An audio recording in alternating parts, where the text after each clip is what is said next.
नमस्कार दोस्तों, कैसे हैं आप सभी लोग। क्या आप लोगों को मेरी आवाज़ आ रही है? मैं ऑडिबल हूँ? नमस्कार, कैसे हैं आप सभी? Very very good morning all of you. Good morning Shweta, Vitthal. तो क्लास को शुरू करते हैं। आज हमें काफ़ी सारे टॉपिक कंप्लीट करने हैं। बहुत सारे टॉपिक हैं जो आज की क्लास में हमें कंप्लीट करने हैं, तो ध्यान दीजिएगा, अच्छे से टॉपिक को समझने की कोशिश कीजिएगा। पहले हम रिकॉल कर लेते हैं कि हमने पिछली क्लास में क्या पढ़ा था। कुछ टॉपिक एक रह गया था, वो भी कंप्लीट करना है, और फिर हम पोस्ट मौर्यन पीरियड की बात करेंगे। मौर्य उत्तर काल के बारे में हम बात करेंगे दोस्तों। फिर हम पोस्ट मौर्यन पीरियड के बारे में पढ़ेंगे, फिर हम मौर्य उत्तर काल के बारे में भी बात करेंगे। चलिए, तो याद होगा आपको, पिछली क्लास में हमने मौर्य काल के बारे में पढ़ा था। प्रीवियस क्लास में हमने मौर्यन एम्पायर के बारे में बात की थी और लगभग सारी इंपॉर्टेंट बातें हमने डिस्कस कर ली थी।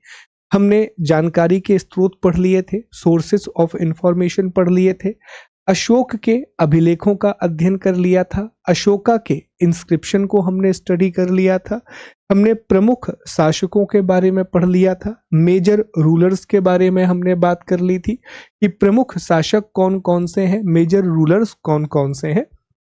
साथ में ये टॉपिक हमारा रह गया था, हमें प्रशासन, समाज, अर्थव्यवस्था, धर्म और वास्तुकला के बारे में पढ़ना है। हमें एडमिनिस्ट्रेशन, सोसाइटी, इकोनॉमी, रिलीजन और आर्किटेक्चर, इनके बारे में बात करनी है। फिर जाकर के हम पोस्ट मौर्यन पीरियड को शुरू करेंगे, मौर्य उत्तर काल के बारे में हम बात करेंगे। आइए एक बार देख लेते हैं। देखिए, ये सारी बातें हमने पढ़ी थी। अर्थशास्त्र कौटिल्य ने लिखा है, इंडिका मेगास्थनीज ने लिखी है, मुद्रा राक्षस विशाखदत्त ने लिखी है, बृहत कथा मंजरी शेमेंद्र ने लिखी है, कथा सारित सागर ये सोमदेव ने लिखी है, महाबोधि, दिव्यावदान, महावंश, दीपवंश, दीर्घ निकाय, ये सारे बौद्ध ग्रंथ हैं, बुद्धिस्ट टेक्स्ट है। कल्प सूत्र की रचना भद्रबाहु के द्वारा की गई है और विष्णु पुराण से भी जानकारी मिलती है।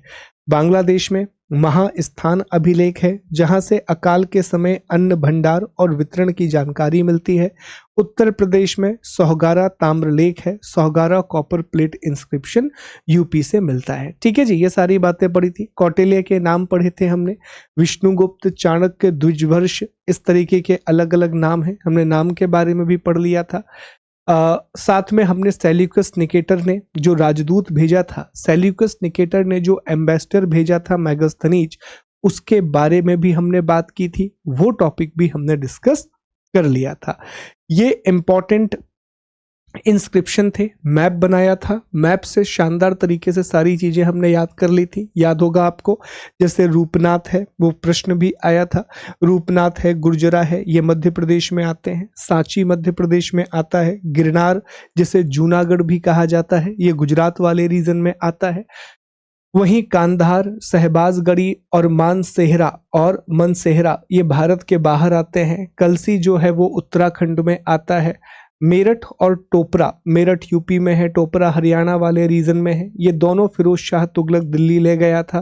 कौशाम्बी हो गया, प्रयागराज हो गया, ये यूपी में आता है। निगाली सागर, लुम्बिनी, ये दोनों नेपाल वाले इलाके में है। धौली और जौगौडा ये ओडिशा में है। सोपारा महाराष्ट्र में है। मास्की अभिलेख हो गया, मास्की एक बहुत इंपॉर्टेंट है। मास्की, नेत्तूर और उदेगोलम, कनगनहल्ली, ये कर्नाटका वाले रीजन में है। ठीक है।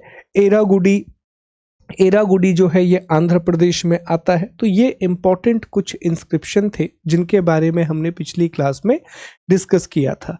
धम्म के बारे में पढ़ा था हमने कि धम्म जो है वो 11वें शिलालेख में दिया गया है, 11th में दिया गया है।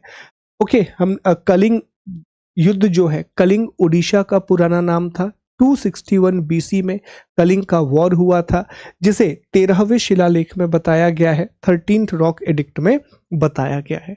13वें शिलालेख में बताया गया है, 13th रॉक एडिक्ट में बताया गया है। तो ये सारी बातें हमने पिछली क्लास में देख ली थी। इन सभी के बारे में हमने पिछली क्लास में बात कर ली थी। चलिए आगे बढ़ेंगे, मौर्य के कुछ क्वेश्चंस को लगाएंगे और फिर हम मौर्य उत्तर काल के बारे में पढ़ेंगे, पोस्ट मौर्यन पीरियड के बारे में बात करेंगे। पतन के कारण भी हमने देख लिए थे। अब हमें चर्चा जो शुरू करनी है वो प्रशासन से शुरू करनी है जो हमारी चर्चा शुरू होगी ये एडमिनिस्ट्रेशन से शुरू होगी। तो आइए देखते हैं हम मौर्य काल में प्रशासन कैसा था, मौर्यन पीरियड में जो एडमिनिस्ट्रेशन है वो किस तरीके का था। ठीक है, प्रशासन किस तरीके का था।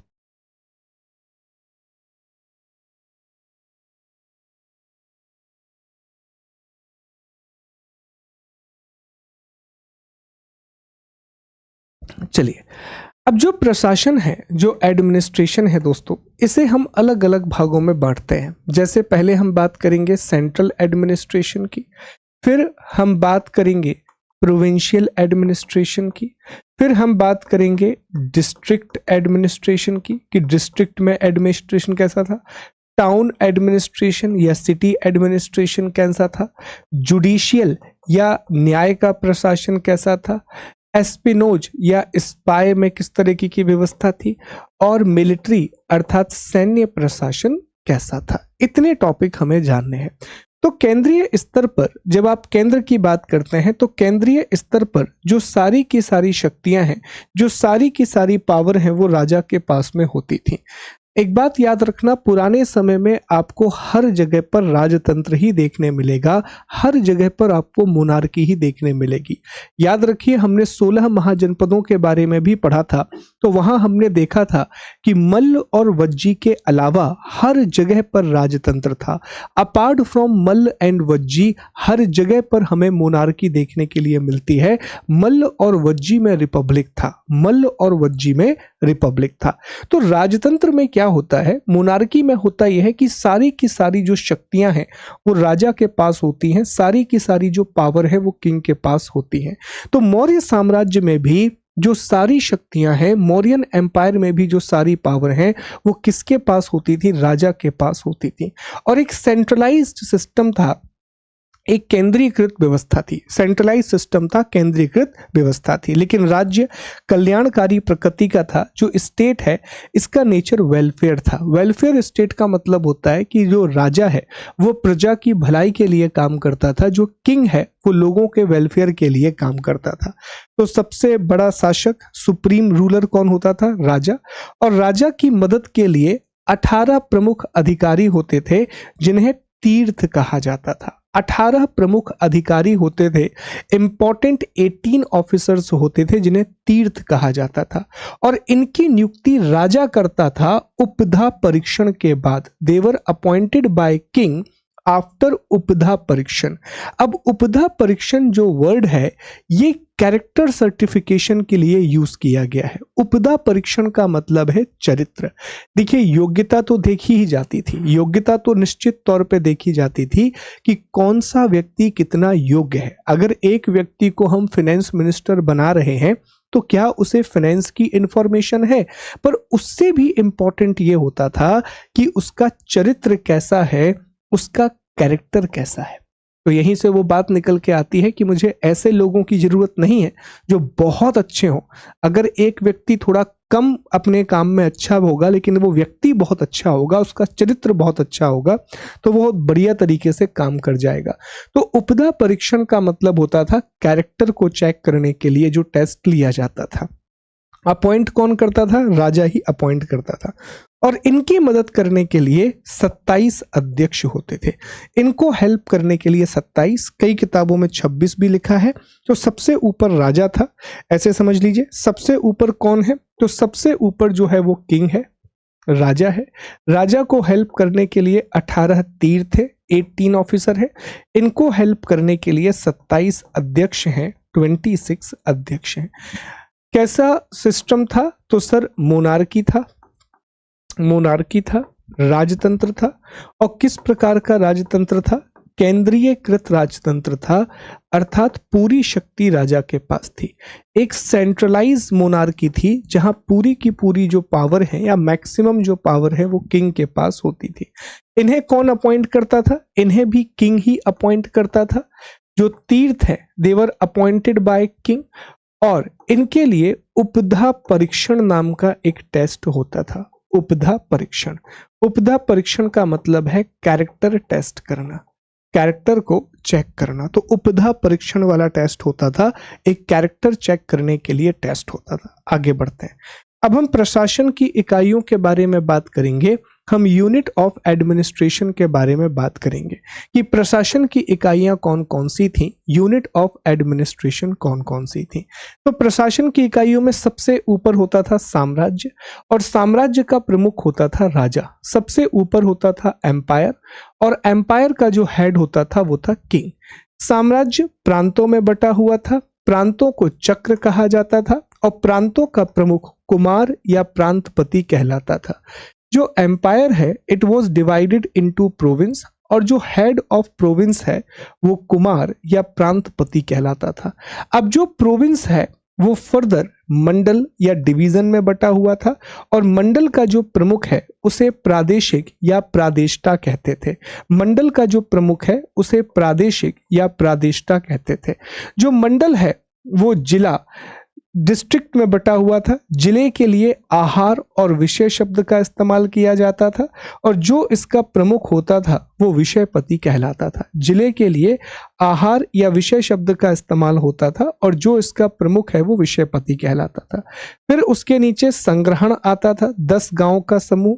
यहाँ का प्रमुख गोप होता था, और संग्रहण को गांव में बांटा गया था, और गांव का प्रमुख ग्रामिक होता था। देखो ये ना एक नया चेंज हमें देखने के लिए मिल रहा है, एक बहुत बड़ा चेंज हमें देखने मिल रहा है। चेंज ये देखने मिल रहा है कि जब हम वैदिक काल में थे, वैदिक पीरियड में थे, तो उस समय पर प्रशासन की जो सबसे छोटी इकाई है ना दोस्तों, वो परिवार हुआ करती थी। याद है आपको? वैदिक काल में प्रशासन की सबसे छोटी जो इकाई है वो परिवार हुआ करती थी, जिसके लिए हम कुल शब्द का इस्तेमाल करते थे। लेकिन अब जबकि आप मौर्य काल में आ चुके हैं, मौर्यन पीरियड में आ चुके हैं, तो मौर्यन पीरियड में आपको दिखाई देगा कि प्रशासन की जो सबसे छोटी इकाई है वो अब ग्राम हो जाएगी, वो अब विलेज हो जाएगी। अब परिवार सबसे छोटी इकाई नहीं होगी, और ग्राम का जो प्रमुख होगा वो ग्रामिक कहलाएगा। ग्रामिक, ये चेंज आता है, और ये चेंज हर सोसाइटी में इसलिए आता है क्योंकि अब प्रशासन बहुत बड़ा हो चुका है, अब एम्पायर बहुत बड़ा हो चुका है। परिवार के स्तर पर लोगों को आप नियंत्रित नहीं कर सकते, फैमिली के लेवल पर आप लोगों को कंट्रोल नहीं कर सकते। तो हमें क्या याद रखना है? एम्पायर है, एम्पायर का जो हेड है वो किंग है। फिर वो प्रांत है, प्रांतों को चक्र कहा जा रहा है, वहां का प्रमुख है कुमार या प्रांतपति। प्रांतों को मंडल में बांटा गया है, मंडल का जो प्रमुख है वो है प्रादेशिक या प्रादेष्टा। मंडलों को आहार या विषय में बांटा गया है, और यहाँ का प्रमुख है विषयपति। आहार को संग्रहण में बांटा गया है, संग्रहण का प्रमुख है गोप, ठीक है। और संग्रहण को ग्राम में बांटा गया है, ग्राम का जो प्रमुख है वो है ग्रामिक। ग्राम का जो प्रमुख है वो कौन है जी? ग्रामिक। तो ये बातें याद रखिएगा, this is very very important. यहां से सवाल बने हुए हैं, और आज देखेंगे भी हम क्वेश्चन, आगे भी सवाल बनने की संभावना। ये वही चीज है, मैंने इस तरीके से लिख दी कि गोप है, गोप के स्थानिक नाम का एक व्यक्ति है, युक्त नाम का एक संस्था होती थी, राजुक होता था, एक अधिकारी विषयपति भी होता था। ऐसे अलग अलग अधिकारी हैं, ये अलग अलग ऑफिसर आपको दिखाई देंगे। बढ़ता हुआ क्रम है कि गोप है, फिर स्थानिक है, युक्त है, राजुका है, उसके बाद देखें तो आप प्रादेशिक विषयपति है, विषयपति के बाद समाहर्ता है, प्रादेशिक है, महामात्य है, राजा है। ऐसे अलग अलग तरीके से ये आगे बढ़ता था, अलग अलग तरीके से ये आगे बढ़ा करता था, ठीक है। ये अधिकारियों का समूह है। अब ये 18 तीर्थ कौन से हैं ये याद करना है। देखो एडमिनिस्ट्रेशन वोकैबुलरी से क्वेश्चन बनते हैं, इसलिए ध्यान से इनको पढ़ना। एक पोस्ट होती थी समाहर्ता, हम सारे नहीं पढ़ेंगे, गिने चुने 4-5 याद करना है, सारे याद नहीं करना है। एक पोस्ट होती थी समाहर्ता। समाहर्ता का मतलब होता था जो राजस्व का संग्रह करता था। समाहर्ता का मतलब था जो कि रेवेन्यू को कलेक्ट करता था।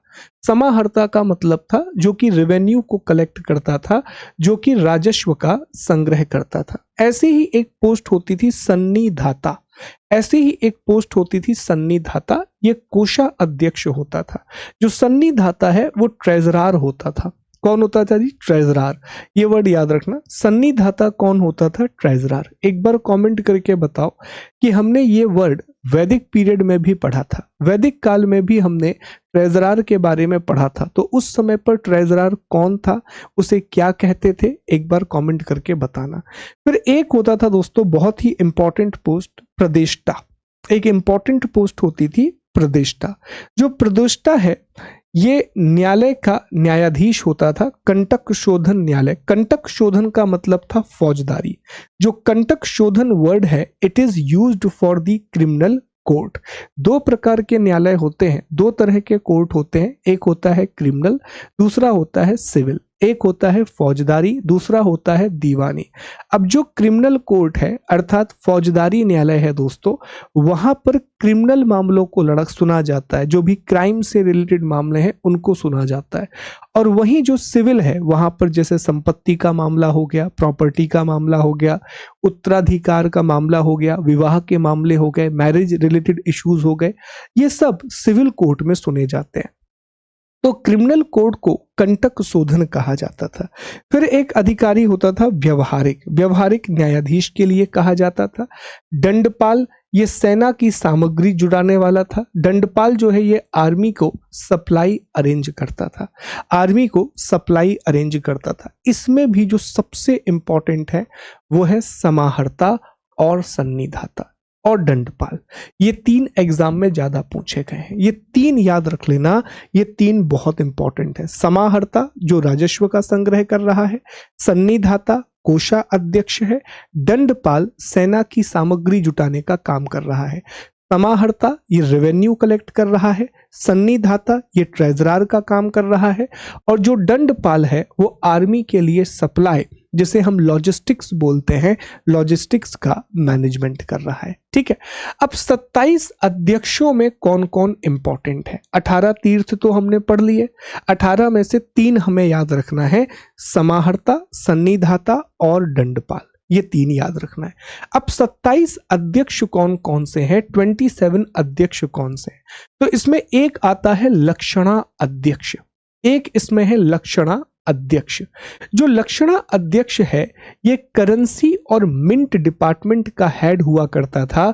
ये जो है मुद्रा और टकसाल का अध्यक्ष हुआ करता था।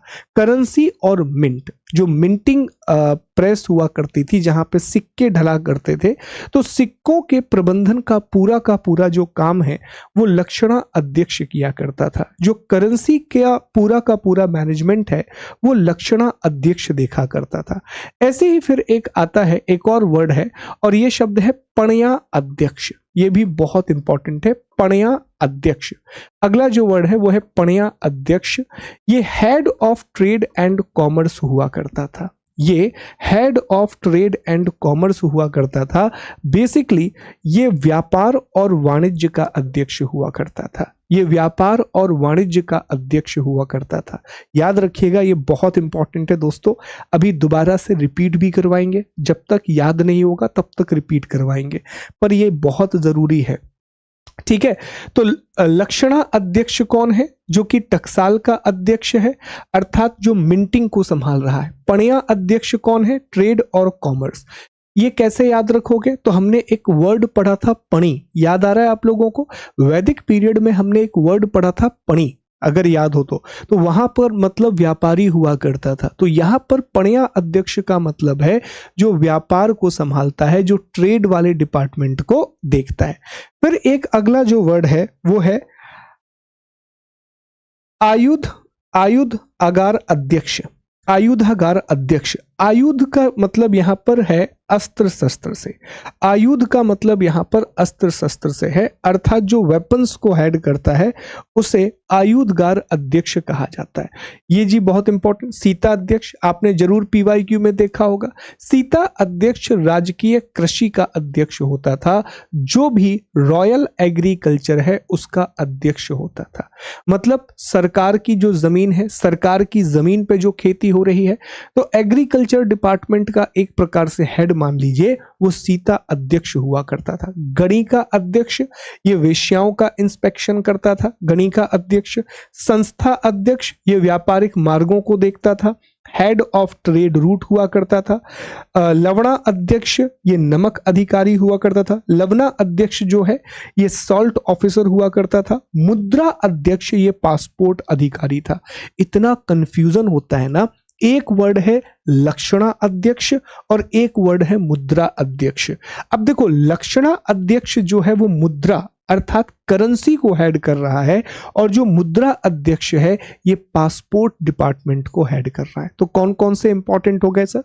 देखिए, हम शुरू से याद करते हैं। सबसे पहले हमने याद किया था समाहर्ता। सबसे पहले हमने याद किया था समाहर्ता। ये रेवेन्यू को कलेक्ट करता है सर, ये टैक्स को कलेक्ट करने का काम करता है। दूसरा सन्निधाता। सन्निधाता कोषा अध्यक्ष है, हेड ऑफ ट्रेजरी डिपार्टमेंट है। तीसरा दंडपाल। दंडपाल जो है ये लॉजिस्टिक सप्लाई को देखता था। दंडपाल जो है ये लॉजिस्टिक सप्लाई को देखा करता था। 3। इसके बाद हम आगे बढ़े, हमने अध्यक्षों की बात की। इसमें सबसे पहला नाम आता है सीता अध्यक्ष का। सीता अध्यक्ष कृषि विभाग का प्रमुख था, एग्रीकल्चरल डिपार्टमेंट का हेड था। एक और नाम आता है मुद्रा अध्यक्ष। मुद्रा अध्यक्ष पासपोर्ट डिपार्टमेंट संभालता था। आयुधगार अध्यक्ष। आयुधगार अध्यक्ष अस्त्र शस्त्र विभाग को संभालता था, जो वेपन है, जो आर्टिलरी है, उसको हेड करता था। गणिका। गणिका शब्द वैश्या के लिए इस्तेमाल किया जाता था। गणिका जो वर्ड है वो प्रोस्टिट्यूट्स के लिए यूज किया जाता था। तो जो गणिका अध्यक्ष है वो वैश्याओं का प्रमुख होता था। फिर संस्था अध्यक्ष। संस्था अध्यक्ष जो व्यापारिक मार्गों को देख रहा है। पणी अध्यक्ष या पणिया अध्यक्ष, तो ये पणी मतलब व्यापारी, तो ये व्यापारियों का अध्यक्ष होता था। ठीक है। लक्षणा अध्यक्ष ये मुद्रा विभाग का प्रमुख था, करेंसी डिपार्टमेंट का हेड था लक्षणा अध्यक्ष। याद कर लीजिएगा, बहुत इंपॉर्टेंट है। बहुत सारे सवाल यहां से बने हुए हैं, आगे भी यहां से सवाल बनने की संभावना है। चलिए आगे बढ़ते हैं। अब हम प्रांतीय प्रशासन के बारे में बात करेंगे। एक बार इन्हें देख लो ध्यान से, फिर आगे बढ़ते हैं।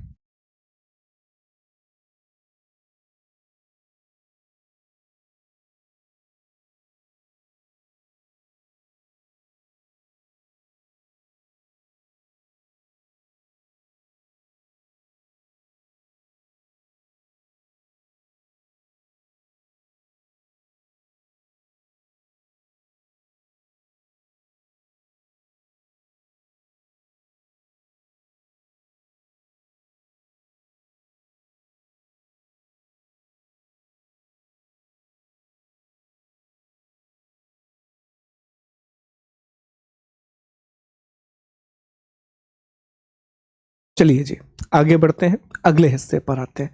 पहले मुझे बताओ, यहां तक किसी को कोई डाउट तो नहीं है? हाँ जी, यहां तक किसी को कोई डाउट तो नहीं है? याद हो रहा है सब कुछ? हाँ, यहां तक किसी को कोई डाउट तो नहीं है? Everything is clear. खुशी, संगीता, अनुज, इसका जो पीडीएफ है हमारे टेलीग्राम चैनल पर मिलता है दोस्तों। जो हमारा टेलीग्राम चैनल है सिलेक्शन विद जीएस, वहां पर मिलेगा इसका पीडीएफ। कोई डाउट, कोई दिक्कत? आगे बढ़े? ठीक है, चलो बहुत अच्छी बात है। आगे बढ़ते हैं, अगले हिस्से पर आते हैं, नेक्स्ट पार्ट पर आते हैं। उम्मीद है कि चीजें आपको क्लास में ही याद हो जाएंगी। अब हम प्रांतीय प्रशासन की बात करते हैं, प्रोविंशियल एडमिनिस्ट्रेशन के बारे में बात करते हैं। चंद्रगुप्त मौर्य के समय प्रांतों की संख्या 4 थी। चंद्रगुप्त मौर्य के समय नंबर ऑफ प्रोविंसेस वर 4। अशोक के समय पर 5 हो गई, क्योंकि एक नया प्रांत जोड़ दिया गया, कलिंग। एक नया प्रांत जोड़ दिया गया, कलिंग। प्रांत को चक्र कहा जाता था, जो प्रोविंस है उसे चक्र कहा जाता था, और इसका जो प्रमुख है वो कुमार, प्रांतपति, आर्यपुत्र या राष्ट्रिक, इन शब्दों से बुलाया जाता था। कुमार हो सकता था, प्रांतपति भी बोलते थे, आर्यपुत्र भी बोलते थे और राष्ट्रिक भी बोलते थे।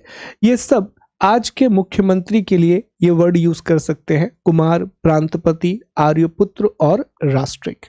ठीक है, राष्ट्रिक इन शब्दों का प्रयोग होता था। अब कुमार की मदद के लिए अधिकारियों की जरूरत पड़ेगी। जैसे राजा की मदद के लिए हमें अधिकारियों की जरूरत पड़ रही है, ऐसे कुमार की मदद के लिए भी अधिकारियों की जरूरत पड़ेगी। तो कुमार की मदद के लिए जो अधिकारी होते थे उनके बारे में भी जरा पढ़ लेते हैं।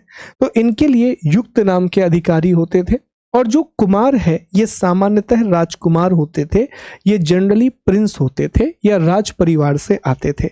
अब कुछ इंपॉर्टेंट अधिकारी हैं, जैसे एक अधिकारी होता था युक्ता। जो युक्ता है ये अशोक के द्वारा नियुक्त किया गया था, अपॉइंटेड बाय अशोका, और इसका काम ये था कि ये एक लिंक की तरह काम करता था। ये एक लिंक की तरह काम करता था। जैसे मान लीजिए कि ऊपर है किंग, ओके, नीचे यहां पर है प्रांत अर्थात प्रोविंस, और उसके नीचे है स्थानीय प्रशासन अर्थात लोकल एडमिनिस्ट्रेशन। तो एक व्यक्ति है जिसका नाम है युक्ता। युक्ता क्या करेगा, इन तीनों को कोऑर्डिनेट करने का काम करेगा। किंग, प्रोविंस और लोकल एडमिनिस्ट्रेशन, इन तीनों को कोऑर्डिनेट करने का काम करेगा। और he was appointed by Ashok. उसकी जो नियुक्ति है वो अशोक के द्वारा की गई थी। He was appointed by Ashok. इसी तरीके से जिले का जो प्रशासन है, डिस्ट्रिक्ट है, तो जिला को विषय या आहार कहा जाता था, और जिले का जो प्रमुख है वो विषयपति या आहारपति होता था। तो डिस्ट्रिक्ट के लिए आहार या विषय वर्ड का यूज किया जाता था। और हेड ऑफ डिस्ट्रिक्ट जो है, हेड ऑफ डिस्ट्रिक्ट जो है, उसे विषयपति या आहारपति कहा जाता था। उसे विषयपति या आहारपति कहा जाता था। ठीक है, यहां पर भी अलग अलग अधिकारी होते थे। जैसे युक्ता, तो उसका काम है, युक्ता एक रज्जुक नाम का अधिकारी था। ये राजस्व और न्याय विभाग संभालता था। ये रेवेन्यू और जुडिशियल डिपार्टमेंट संभालता था। प्रादेशिक, ये संभाग का आयुक्त होता था, डिविजनल कमिश्नर होता था। रज्जुक याद रखना, एग्जाम में पूछा जाता है कि मौर्य काल में राजस्व और न्याय का प्रशासन जिले के स्तर पर संभाला करता था। डिस्ट्रिक्ट के लेवल पर रेवेन्यू और जुडिशियल फंक्शन जो है वो राजुक या रज्जुक नाम का ऑफिसर किया करता था। पुलिस को रक्षण कहा जाता था। जो रक्षण है वो वर्ड पुलिस के लिए यूज किया गया है। नगर प्रशासन में, तो नगर प्रशासन की पूरी जो जानकारी है, नगर प्रशासन की पूरी जो जानकारी है, ये हमें मैगस्थनीज की इंडिका से मिलती है। नगर प्रशासन के लिए इंडिका में मैगस्थनीज लिखता है कि 30 सदस्यों का एक मंडल था। 30 सदस्यों का एक मंडल था जो कि नगरों का प्रशासन चलाता था। 6 समितियां थी, हर समिति में 5 सदस्य होते थे। 6 समितियां थी, हर समिति में 5 सदस्य होते थे। एक वर्ड वो यूज करता है एग्रोनोमाई, ये सड़क और भवन निर्माण के लिए एग्रोनोमाई वर्ड है। और एक वर्ड उसने यूज किया है एस्टोनोमाई, ये नगर प्रशासन का प्रमुख होता था। ये हेड होता था टाउन कमेटी का। अब 6 समितियां जो थी उसमें उद्योग और शिल्प की समिति थी, विदेशियों की देखरेख की समिति थी, जन्म मरण का विवरण रखती थी, व्यापार वाणिज्य की देखभाल, निर्मित वस्तुओं के विक्रय का निरीक्षण और बिक्री कर वसूला करती थी। बेसिकली आपको बस इतनी बात याद रखना है, नगर प्रशासन में 3 बातें याद रखना जो एग्जाम में पूछी जाती हैं। पहला, मौर्य काल के नगर प्रशासन की जानकारी कहां से मिलती है?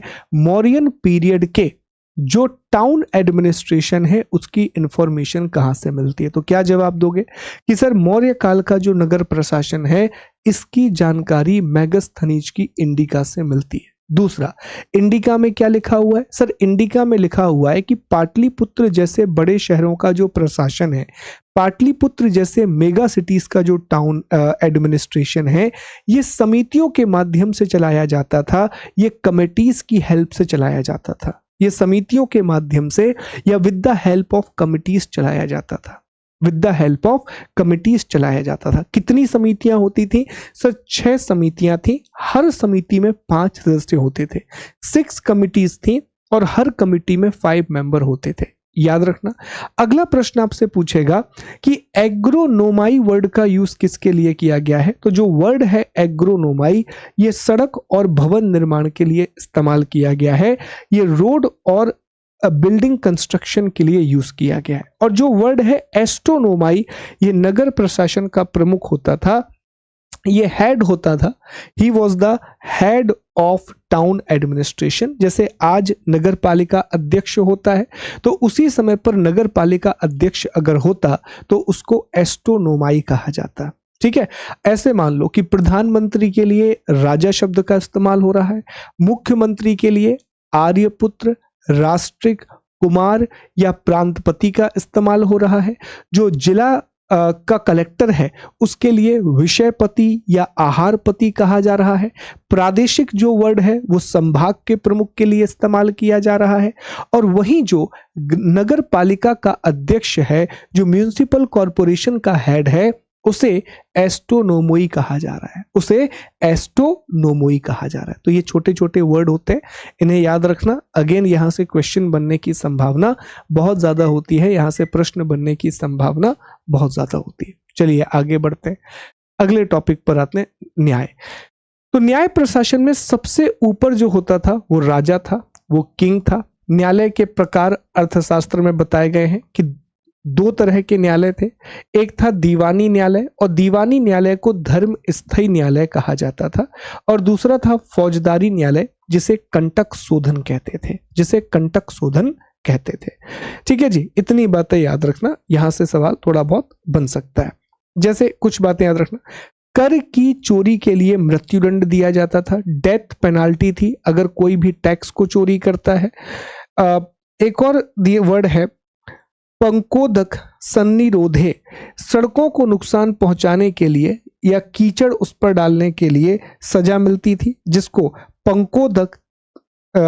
पंकोदक सन्निरोधे कहा जाता था, कि अगर आपने सड़क को गंदा किया है तो वहां पर उसके लिए पनिशमेंट मिलेगा।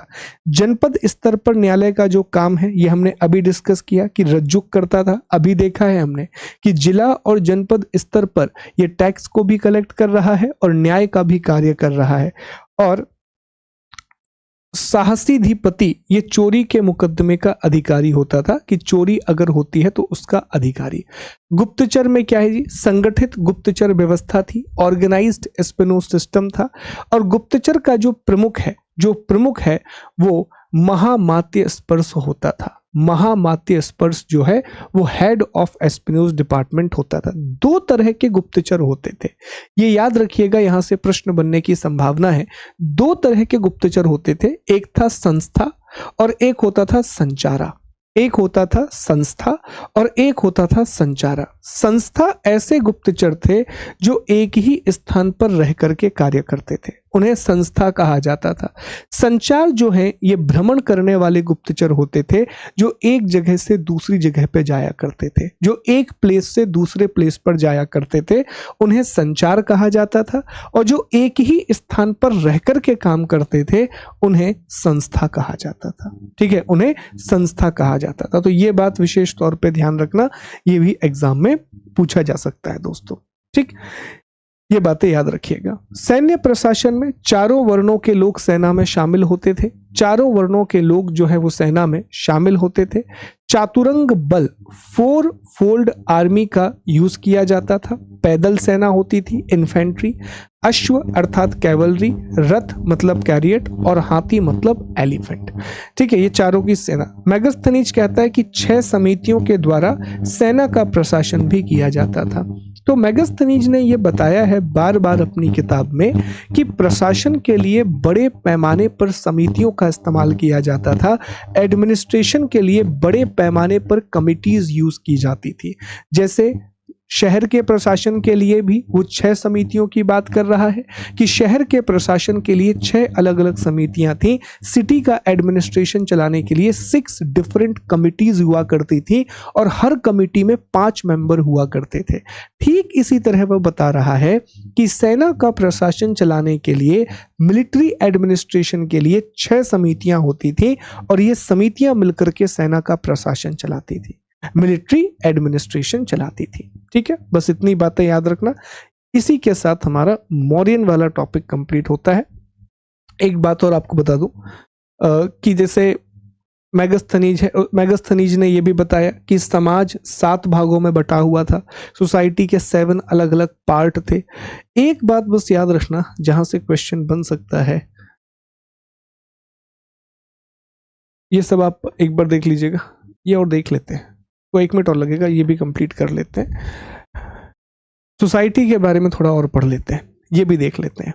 देखो सोसाइटी जो है उसमें वर्ण व्यवस्था थी, पूरे के पूरे समाज में वर्ण व्यवस्था थी। समाज 4 वर्णों में बटा हुआ था। ब्रह्मादेय अर्थात ब्राह्मणों को दी गई करमुक्त भूमि, ब्राह्मण दंड विधान से मुक्त होते थे। मेगास्थनीज ये कहता है कि समाज में 7 अलग अलग श्रेणियां थी। There were 7 different classes in the society. दार्शनिक, कृषक, शिकारी, व्यापारी, योद्धा, गुप्तचर, मंत्री। अब सवाल क्या बनता है? सवाल बड़ा सीधा बनेगा, क्वेश्चन बड़ा सीधा बनेगा। मेगास्थनीज के अनुसार मौर्य काल में समाज कितनी श्रेणियों में विभाजित था? According to Megasthenes, how many classes were there of society? तो याद रखना, मेगास्थनीज ये कह रहा है कि भाई साहब समाज जो है वो 7 अलग अलग वर्गों में विभाजित था। सोसाइटी जो है वो 7 डिफरेंट क्लासेस में डिवाइड थी। ठीक है, एक वर्ड आता है ब्रह्मादेय। वर्ण व्यवस्था थी, वर्णा सिस्टम था। इसमें ब्राह्मणों को बहुत सारे अधिकार मिले हुए थे, ब्राह्मण्स को बहुत सारे राइट मिले हुए थे। ब्राह्मणों को कर भी नहीं देना पड़ता था, ब्राह्मणों पर किसी भी तरह का कोई भी दंड विधान भी नहीं लगाया जाता था, उन्हें पनिशमेंट भी नहीं दी जाती थी।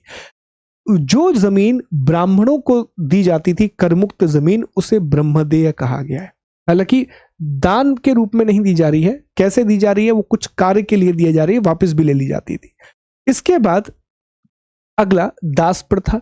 मेगास्थनीज लिखता है कि दास प्रथा नहीं थी, लेकिन कौटिल्य ने अपनी किताब अर्थशास्त्र में 9 प्रकार के दासों का उल्लेख किया है। मेगास्थनीज कह रहा है कि दास प्रथा नहीं थी, there was no slavery, but Kautilya ने अपनी अर्थशास्त्र में मेंशन किया है कि 9 तरह के दास होते थे, लेकिन दासों के साथ मानवीय व्यवहार किया जाता था, ह्यूमन ट्रीटमेंट दिया जाता था दासों को। अमानवीय व्यवहार नहीं किया जाता था, मानवीयता का ही व्यवहार किया जाता था।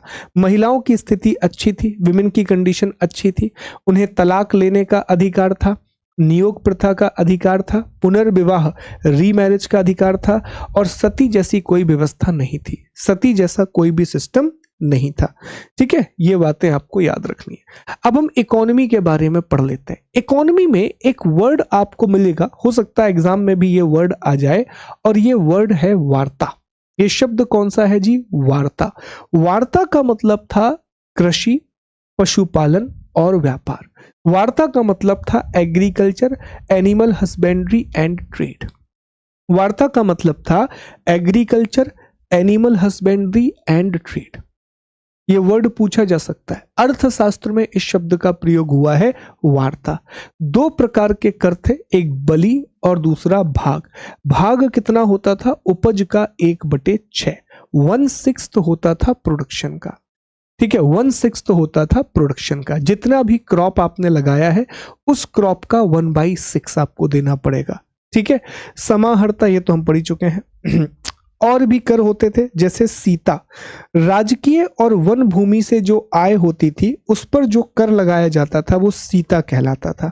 आपातकाल जो कर है, इमरजेंसी जो टैक्स है, उसे प्रणय कहा जाता था, उसे प्रणय कहा जाता था। हिरण्य ये नगद कर होता था, कैश टैक्स होता था। सेतुबंध सिंचाई कर था, और विष्ठी बेगार के लिए जो वर्ड यूज किया जाता था, फोर्स्ड लेबर के लिए विष्ठी शब्द का उपयोग हुआ है। अब थोड़ा सा ना यहाँ से 1-2 वर्ड याद रख लो जो पूछे जा सकते हैं एग्जाम में। जैसे पहला वो आपसे पूछेगा कि अच्छा ये बताओ, जो मौर्य काल है वहां पर भू राजस्व कर कितना था, लैंड रेवेन्यू कितना था? तो क्या जवाब दोगे कि सर मौर्यन पीरियड में जो लैंड रेवेन्यू है उसे भाग कहा जाता था, और ये उपज का 1/6 होता था। जो प्रोडक्शन है उसका 1/6 होता था। बहुत बढ़िया। अगला क्वेश्चन आपसे पूछेगा कि सीता वर्ड का यूज किसके लिए किया गया है? The word Sita is use. तो सीता जो जमीन है ये राजकीय भूमि के लिए इस्तेमाल किया गया है। जो राजकीय भूमि होती थी, जो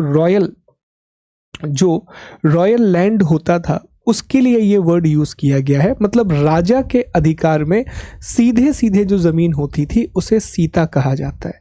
वन भी इसी में ही आते थे। ठीक है, फिर एक और वर्ड जो बड़ा इंपॉर्टेंट है वो है वो जो वर्ड है वो है विष्ठी। बहुत इंपॉर्टेंट वर्ड है दोस्तों, ये वर्ड बहुत इंपॉर्टेंट है, विष्ठी। वेरी इंपॉर्टेंट वर्ड, विष्ठी। अब विष्ठी जो शब्द है ये किसके लिए यूज किया गया है? ये बेगार के लिए इस्तेमाल किया गया है। जो भी अनपेड वर्क होता था, अनपेड वर्क, उसके लिए विष्ठी शब्द का यूज किया गया है। अनपेड वर्ग के लिए विष्ठी शब्द का यूज किया गया है। याद रखिएगा, इंपॉर्टेंट है, सवाल बन सकते हैं। विष्ठी से सवाल पहले भी बना हुआ है, आगे भी बनने की संभावना है। चलिए और देख लेते हैं और क्या बातें हैं। जो सिक्के हैं तो पंचमार्क क्वाइन का उपयोग हो रहा था। पंचमार्क्ड क्वाइन, मुख्य रूप से चांदी का सिक्का चलता था जिसे रुपया कहा जाता था। चांदी का सिक्का, सिल्वर क्वाइन था जिसे रुपया, रुपया नहीं, रुपया या करशार्पण कहा जाता था। निष्क, सोने के सिक्के को कहा जाता था।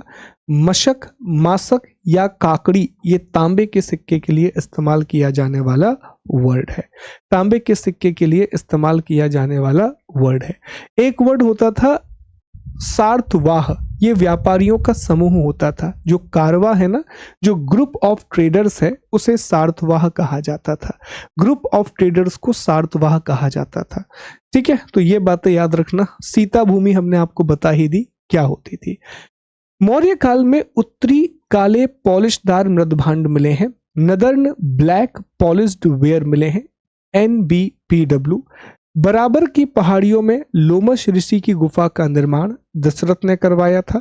अशोक के पुत्र दशरथ ने नागार्जुनी पहाड़ियों में आजीविकों के लिए 3 गुफाएं बनवाई, गोपी गुफा, वापी गुफा और पदथीक गुफा। सांची स्तंभ में हमें 4 सह मिलते हैं, 4 पिलर मिलते हैं। सांची का पुराना नाम कांकड़ाएं था और यहाँ ये बलुआ पत्थर से बना हुआ है, सैंड स्टोन से बना हुआ है। सबसे इंपॉर्टेंट जो फीचर है, जो बहुत बड़े पैमाने पर आपको मौर्य काल में देखने मिलेगा, मौर्यन पीरियड में देखने मिलेगा, वो है यक्ष और यक्षी की मूर्तियां। वो है यक्ष और यक्षी की मूर्तियां। पटना के दीदारगंज से प्राप्त चामर ग्राहणी यक्षी की प्रतिमा में मौर्यकालीन कला की चमक दिखती है। यक्ष देवता मणिभद्र की मूर्ति मथुरा के परखम से मिली है। मथुरा से पाटलिपुत्र, विदिशा, कलिंग, यहाँ तक ये मूर्तियां पाई गई हैं। तो यक्ष और यक्षिणी की मूर्तियां बनाई जाती थी बड़े पैमाने पर। इसमें 2 मूर्तियां बड़ी इंपॉर्टेंट है। यक्ष देवता मणिभद्र, जिनकी मूर्ति मथुरा के उत्तर प्रदेश से मिली है, और पटना के दीदारगंज से चामर ग्राहणी यक्षी की मूर्ति मिली है, जो बहुत इंपॉर्टेंट है। दीदारगंज यक्षी भी कहा जाता था। दीदारगंज यक्षी भी कहा जाता था। यह अशोक का स्तंभ है, अशोक का पिलर है, जो कि लाल बलुआ पत्थर से बना हुआ है। सारनाथ बनारस से यह मिला है। और यहीं से दोस्तों आप जानते हैं कि इसके शीर्ष भाग पर, ये पिलर है, इस पिलर के ऊपरी हिस्से पर हमें ये 4 सह या सह चतुर्भुज की मूर्ति मिलती है। 1950 में यह भारत का राष्ट्रीय प्रतीक बना। मध्य भाग में 24 तीलियों वाला जो चक्र है, इसे अशोक चक्र कहा गया। इसे क्या कहा गया? अशोक चक्र। तो ये बातें याद रखिएगा, यहीं से सवाल बनते हैं, यहीं से अलग अलग क्वेश्चंस बनते हैं, यहीं से अलग अलग सवाल बनते हैं, यहीं से अलग अलग क्वेश्चन बनते हैं। 2 मिनट का समय दीजिए, एक रिवीजन करेंगे, कुछ क्वेश्चंस लगाएंगे और फिर हम मौर्य उत्तर काल के बारे में पढ़ेंगे, पोस्ट मौर्यन पीरियड के बारे में पढ़ेंगे। 2 मिनट का समय दीजिए बस, ठीक है जी। पोस्ट मौर्यन पीरियड के बारे में पढ़ेंगे। सब कुछ पढ़ लिया, मौर्य काल के बारे में जो था वो भी हमने कंप्लीट कर लिया।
चलिए दोस्तों आगे बढ़ते हैं और अब हम अगले हिस्से पर आते हैं।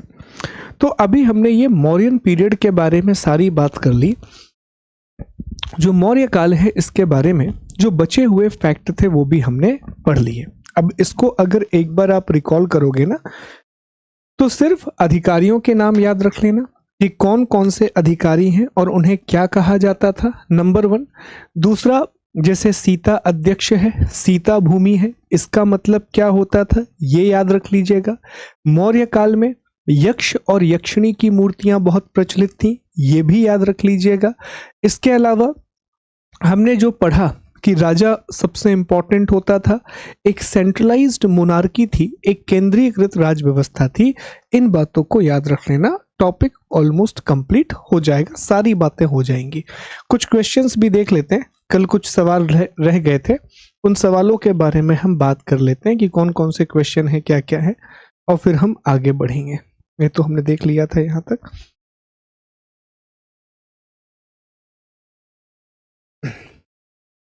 आइए यहाँ से चेक करते हैं, कुछ सवालों को लगाते हैं, बताइएगा आप लोग कमेंट करके, और फिर हम पोस्ट मौर्यन पीरियड की बात करेंगे। चलिए कुछ सवाल है, इन सवालों को हल करते हैं। एक बार देखिए जरा, यहाँ पे एक सवाल है कि अशोक के शासनकाल की प्रमुख घटनाओं में से एक 250 ईसा पूर्व में राजधानी पाटलिपुत्र में बौद्ध संगति का आयोजन है। तो हमने डिस्कस किया था कि अशोक के समय तीसरी बौद्ध संगति का आयोजन किया गया था, थर्ड बुद्धिस्ट काउंसिल ऑर्गेनाइज की गई थी। तीसरी बौद्ध संगति का आयोजन किया गया था। जो पहला बुद्धिस्ट काउंसिल है ये अजात शत्रु के समय आयोजित किया गया। जो दूसरी बौद्ध संगति है ये कालाशोक के समय, तीसरी जो है वो अशोक के समय, और चौथी जो है वो कनिष्क के समय ऑर्गेनाइज की गई थी। निम्नलिखित में से कौन अशोक के शासन काल में एक प्रांतीय राजधानी थी? विच of the following was a provincial capital under the Ashoka rule? Ujjaini और तक्षशिला। जवाब होगा डी, दोनों, उज्जैनी भी थी और तक्षशिला भी थी। ये भी याद रखिएगा दोस्तों कि अशोक के समय पर प्रांतों की संख्या बढ़कर के 4 हो गई थी, जो प्रोविंस हैं उनके नंबर बढ़ के 4 हो गए थे, 5 हो गए थे। पहले कितने थे? 4। ऐसे याद रखो, चंद्रगुप्त मौर्य के समय 4 थे, और जो अशोक हैं अशोक के समय 5 हो गए थे। चंद्रगुप्त मौर्य के समय 4 थे और अशोक के समय 5 हो गए थे। एसएससी का सवाल है, सांची स्तूप की नींव निम्नलिखित में से किस राजा ने रखी थी? आसान है, समुद्रगुप्त बिल्कुल नहीं, बिंबिसार बिल्कुल नहीं, चंद्रगुप्त मौर्य नहीं। इसका श्रेय जाता है अशोक को। इसका श्रेय किसे जाता है? अशोक को। आगे जाकर के पुष्यमित्र शुंग ने उसमें कुछ चेंजेस भी करवाए थे, पर किसने किया था ये काम? तो ये काम किया था अशोक ने। ठीक है जी। मौर्य शासन के दौरान कर्नाटक में निम्नलिखित में से किस प्रांत को सोने की खदानों का केंद्र माना जाता था? During the Mauryan region Which of the following province was considered as gold mines hub in the Karnataka? Tosali देखो, उज्जैनी हो नहीं सकता, जो तक्षशिला है ये भी नहीं हो सकता, तोसली भी यहां नहीं था, तो बचा क्या? सुवर्णगिरी। बचा क्या? सुवर्णगिरी। ठीक है, तो ये चीज याद रखिएगा। आगे बढ़ते हैं, अगला है, अशोक के शिलालेखों के अनुसार निम्नलिखित में से कौन मगध साम्राज्य में एक प्रांतीय केंद्र नहीं था? तोसली तो हमने डिस्कस किया था दोस्तों कि ये कलिंग वाले रीजन में था। इंद्रप्रस्थ उस समय तोसली, उज्जैनी, तक्षशिला और इंद्रप्रस्थ। तो इंद्रप्रस्थ उस समय एक प्रांतीय राजधानी नहीं था, एक प्रोविंशियल कैपिटल नहीं था। ठीक है जी, अगला देख लेते हैं। किस युद्ध के बाद अशोक ने भौतिक कब्जे की नीति का त्याग कर दिया था? अशोक ने एबेंडन कर दिया था पॉलिसी ऑफ फिजिकल ऑक्यूपेशन। तो कलिंग युद्ध के बाद अशोक ने भौतिक कब्जे की नीति को छोड़ दिया। उसने कहा कि अब वो हिंसा प्रथम की नीति को नहीं अपनाएगा, अब वो वायलेंस फर्स्ट की पॉलिसी को अडॉप्ट नहीं करेगा। निम्नलिखित में से किस दूत को सेल्यूकस प्रथम द्वारा चंद्रगुप्त मौर्य के दरबार में भेजा गया था? Who among the following envoy was sent by Seleucus Nicator? तो जवाब क्या आ जाएगा? मेगास्थनीज। तो सेल्यूकस निकेटर ने किसको भेजा था? सेल्यूकस निकेटर ने मेगास्थनीज को भेजा था। एनटीपीसी का एग्जाम कब है अभिषेक, मुझे बताइए एक बार कब है। सीजीएल से पहले मैं आपका हिस्ट्री और ज्योग्राफी कंप्लीट करा दूंगा, पॉलिटी के इंपॉर्टेंट टॉपिक करा दूंगा, ठीक है जी। चलिए आगे बढ़ते हैं। मौर्य प्रशासन में विभिन्न विभागों के अधीक्षक के रूप में अध्यक्षों का उल्लेख किसने किया है? मौर्य प्रशासन में विभिन्न विभागों के अधीक्षक के रूप में अध्यक्षों का उल्लेख किसने किया है? अब देखो कितना अच्छा प्रश्न है, मैं चाहूंगा कि इसका जवाब आप लोग मुझे बताओ। इसका जवाब क्या होगा बताओ, कितना प्यारा सवाल है ये। अब हमने पढ़ा था, अब आप कहोगे कि सर क्यों इंपॉर्टेंट है? इसलिए इंपॉर्टेंट है पढ़ना डिटेल में कि ऐसे सवाल बन रहे हैं आरआरबी एनटीपीसी में, तो इसलिए हमने वहां मेंशन किया कि देखो 27 अध्यक्षों की जो हमें सूची है, अगर आप हेडिंग देखोगे तो उस हेडिंग में हमने लिखा है कि 27 अध्यक्षों की जो सूची है वो हमें अर्थशास्त्र से मिलती है। किससे मिलती है? वो हमें अर्थशास्त्र से मिलती है। और अर्थशास्त्र किसने लिखी थी? कौटिल्य ने। अर्थशास्त्र किसने लिखी थी? कौटिल्य ने लिखी थी। इसलिए ये सवाल इंपॉर्टेंट है करना, ठीक, कि ये वाला पोर्शन करना इंपॉर्टेंट है। पियदस्सी नाम निम्नलिखित में से किस मौर्य राजा से जुड़ा हुआ है? The name Piyadassi is associated with whom among the following Mauryan king. तो पियदस्सी नाम किसका है जी? अशोक का है। पियदस्सी नाम किसका है? अशोक का है। Who among the following was the author of indica? तो इंडिका का लेखक कौन था? मेगस्थनीज था। What was the function of an officer called समाहर्ता? आ गया एसएससी सीजीएल 2023। बताओ भाई क्या जवाब होगा? एसएससी सीजीएल 2023 का सवाल है, बताओ क्या आंसर होगा? समाहर्ता का काम क्या है? Reserve to the state treasury, राजकोष को सुरक्षित रखना, टैक्स असेसमेंट, कर निर्धारण करना, कोरिस्पोंडेंट और सिक्योरिटी। बताओ क्या काम होगा? समाहर्ता और सन्निधाता, दो वर्ड पढ़े थे हमने। क्या दिक्कत जा रही है आवाज में? सही तो आ रही है यार। समाहर्ता और सन्निधाता दो वर्ड पढ़े थे हमने। आप लोग कह रहे हो सर इसका जवाब होगा ए, कि सर ये राजकोष को सुरक्षित रखता था। फिर सन्निधाता क्या काम करेगा? अगर ये राजकोष का काम करेगा तो सन्निधाता कौन क्या करेगा? फिर सन्निधाता क्या काम करेगा? इसीलिए अच्छे से पढ़ना जरूरी है, याद करो। हमने पढ़ा था, एक बार चलते हैं पुरानी चीजों पे, एक बार पुरानी चीजों को जरा ध्यान से देखो। हमने डिस्कस किया था कि सर जो समाहर्ता है ये टैक्स कलेक्ट करने का काम करता था, और जो सन्निधाता है ये कोष को मेंटेन करने का काम करता था। याद आ रहा है कुछ? समाहर्ता रेवेन्यू कलेक्ट करता था और सन्निधाता ट्रेजरी को मेंटेन करता था। बताया भी था, बार बार बताया था कि इंपॉर्टेंट क्वेश्चन है, याद कर लो यार। एग्जाम में पूछा गया है और आगे भी पूछा जाएगा, क्योंकि बहुत सारे शिफ्ट में पेपर होता है, किसी ना किसी शिफ्ट में तो पूछ ही लेंगे। अगला देखो, ऐतिहासिक ग्रैंड ट्रंक रोड कई शासकों द्वारा विकसित की गई। मौर्यों के समय इसे क्या कहा जाता था? बताइए, मौर्यों के समय इसे क्या कहा जाता था? वॉइस में कुछ दिक्कत जा रही है क्या? आवाज में कुछ दिक्कत जा रही है ऐसा जेके डायरीज कह रहे हैं। तब तक तो नहीं हो पाएगा अभिषेक, रियली सॉरी। आवाज बिल्कुल सही है ना? वॉइस बिल्कुल परफेक्ट है, कोई दिक्कत तो नहीं है वॉइस में? वॉइस सही है, ठीक। चलो अब देखो, इसे क्या कहा जाता था उस समय? इसे उत्तर पथ कहा जाता था। जो ग्रैंड ट्रंक रोड है वो इसी तरीके की एक रोड है, ऐसे कनेक्ट करती है। ओके, तो इसे उत्तर पथ कहा जाता था। उत्तर पथ, उस समय ये नाम नहीं थे। बादशाही सड़क ये नाम आया है दिल्ली सल्तनत मौर्य का मुगलों के समय। पूर्वी पथ नहीं था और राजपथ भी नहीं था, तो एक ही नाम बचता है, उत्तरापथ। अगला देख लेते हैं, यूनानियों द्वारा किस मौर्य शासक को अमित्रोकेट्स कहा गया है? तो हमने पढ़ा था कि सर जो अमित्रोकोट्स वर्ड है ये बिंदुसार के लिए इस्तेमाल किया गया है। जो अमित्रोकोट्स है ये बिंदुसार के लिए इस्तेमाल किया गया है। निम्नलिखित में से कौन सा अशोक का शिलालेख पशु बलि के निषेध की घोषणा करता है? Which of the following Ashokan rock edict declare prohibition of animal sacrifice? अब बताओ जी, चौथा, पहला, दूसरा, तीसरा। अब ये हमने पढ़ा था। हमने पशुओं के लिए अस्पताल की भी बात की थी कि पशुओं के लिए अस्पताल भी बनाया गया था। तो ये इसका जवाब होगा बी, पहला। ठीक है, आओ एक बार देख लेते हैं, एक बार जल्दी से रिकॉल कर लेते हैं सारी चीजों को। याद करो, हमने यहाँ पर अशोक के सारे अभिलेखों को पढ़ा था, यहाँ पर हमने अशोक के सारे शिलालेखों को पढ़ा था, और पहले में ही क्या लिखा है? पशु बलि की निंदा। पहले में ही क्या लिखा है? कंडेमिनेशन ऑफ एनिमल सैक्रिफाइस, पहले में ही लिखा है।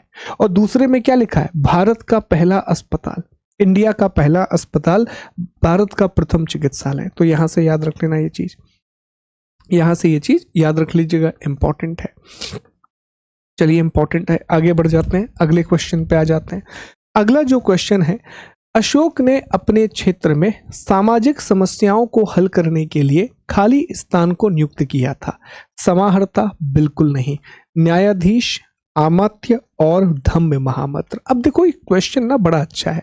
हमने पढ़ा था समाहर्ता का काम अलग होता है, आमात्य मंत्री को कहा जाता है, न्यायाधीश का काम न्याय करना है। मान लो आपको समझ में नहीं भी आ रहा है, मान लो आपको समझ में नहीं भी आ रहा है, तो बेसिक एलिमिनेशन मेथड तो लगा सकते हो ना। एलिमिनेशन मेथड लगा करके ये पता सकते हो ना कि भाई ये समाहर्ता, ये न्यायाधीश, ये आमात्य नहीं है। अल्टीमेटली इसका जवाब धम्म महामात्र होगा। अल्टीमेटली इसका जो आंसर है वो धम्म महामात्र होगा। ठीक है जी, चलो आगे बढ़ते हैं। धम्म महामात्र बेसिकली धम्म के लिए काम करता था। ठीक है, धम्म के लिए काम करता था। आगे बढ़ते हैं। अशोक ने अपने क्षेत्र में ये तो दोबारा रिपीट हो गया। कौटिल्य ने अर्थशास्त्र में कानून के कितने स्त्रोतों का अध्ययन किया है? 4। ठीक है, 4 याद रखिएगा।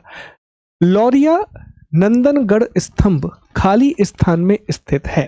अब ये चंपारण में आता है। ये काफी मुश्किल सवाल हो गया क्योंकि हमने सिर्फ ये पढ़ा था ये बिहार में है। ये काफी डिटेल पूछ लिया कि भाई बिहार में भी कहां पर है? चंपारण में।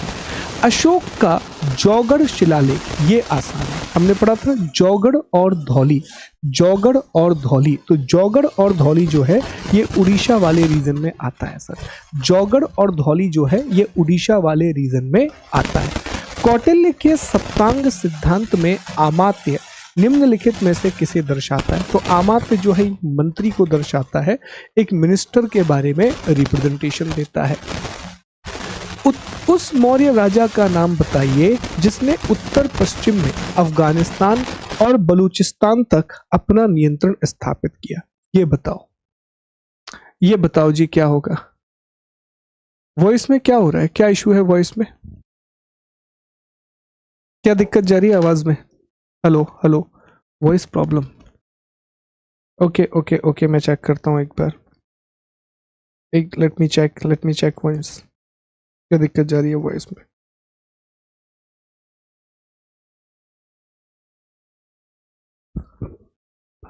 Hello hello, mic check. अभी बताइए, अभी सही है?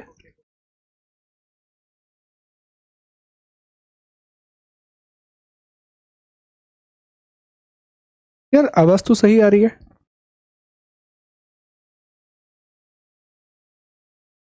अभी ठीक है आवाज? कोई दिक्कत? ठीक, ओके ओके ओके, ठीक है। हेलो, मुझे बताइएगा आप कोई दिक्कत जाए तो। ओके चलो कोई बात नहीं, अगले क्वेश्चन पर आते हैं। नेक्स्ट क्वेश्चन की बात करते हैं। इसका जवाब होगा चंद्रगुप्त मौर्य। अब चंद्रगुप्त मौर्य, इसका आंसर कैसे होगा? तो याद कीजिए, हमने चंद्रगुप्त मौर्य के बारे में एक पॉइंट पढ़ा था। ठीक है, चंद्रगुप्त मौर्य के बारे में हमने एक बात पढ़ी थी कि जब चंद्रगुप्त मौर्य ने सेल्यूकस निकेटर को हराया था, जब चंद्रगुप्त मौर्य ने सेल्यूकस निकेटर को हराया था, तो उसके बाद उसे बहुत सारे स्थान मिले थे। अभी तो ठीक आ रही ना आवाज? अभी तो क्लियर है यार? ठीक आ रही है, चलो ठीक। देखिए ध्यान दीजिए जरा।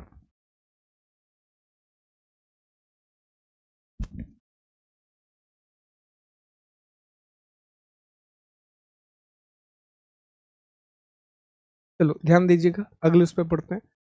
अशोक धम्मा वर्शिप ऑफ गॉड और performance of a sacrifice.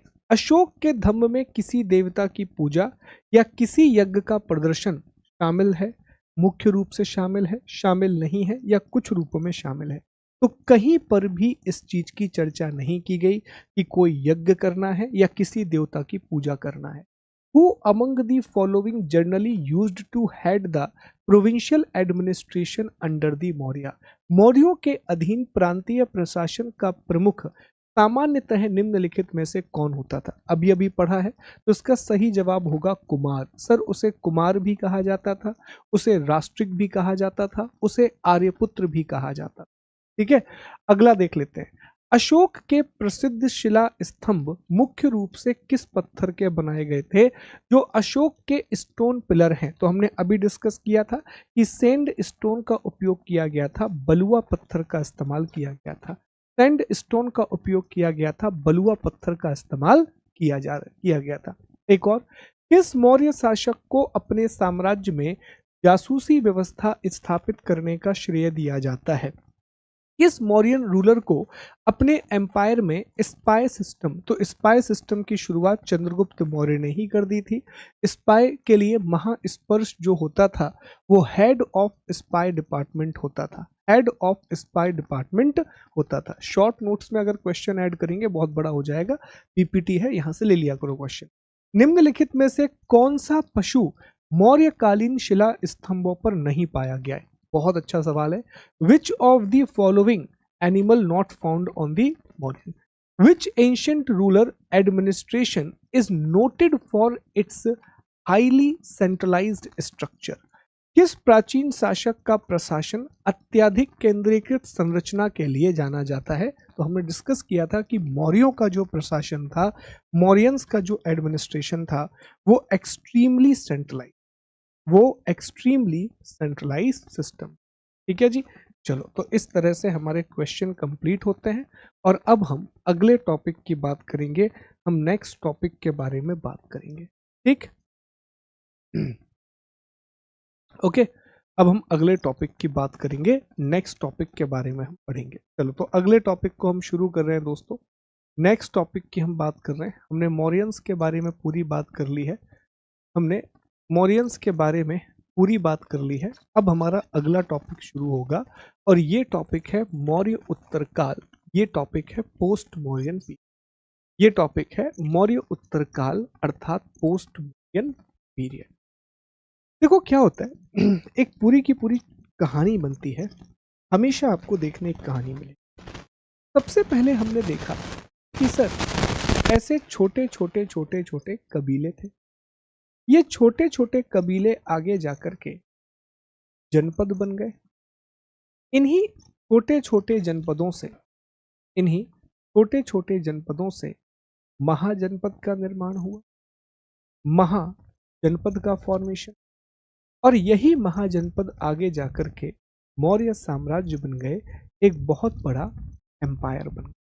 History में एक चीज है जो हमेशा आगे बढ़ती, हिस्ट्री में होता यह है कि एक बहुत पावरफुल रूलर आएगा, वो सारी चीजों को इकट्ठा करेगा और एक बहुत बड़ा एम्पायर बनाएगा, और जैसे ही उस एम्पायर का डिक्लाइन होगा, वो सारे राज्य जो उसने इकट्ठे किए थे वो दोबारा से अलग हो जाए।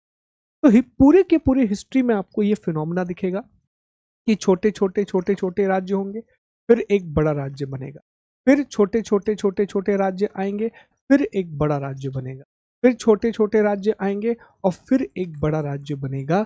ये हमेशा आपको दिखाई, जैसे जब तक मौर्य नहीं आए, जब तक मौर्य नहीं आए उससे पहले बहुत सारे महाजनपद जनपद हुआ करते, फिर मौर्य आए, मौर्य की जब समाप्ति हो गई तब फिर छोटे छोटे राज्य बन गए, बहुत सारे राज्य बन गए, फिर गुप्त आएंगे, फिर गुप्त के बाद छोटे छोटे राज्य बन जाएंगे, फिर दिल्ली सल्तनत आएगी, उसके बाद छोटे छोटे राज्य, फिर मुगल एम्परर आएगा। तो ये चीज हमेशा हमें देखने के लिए मिलेगी, ये बात हमेशा हमें हिस्ट्री में देखने के लिए मिलेगी।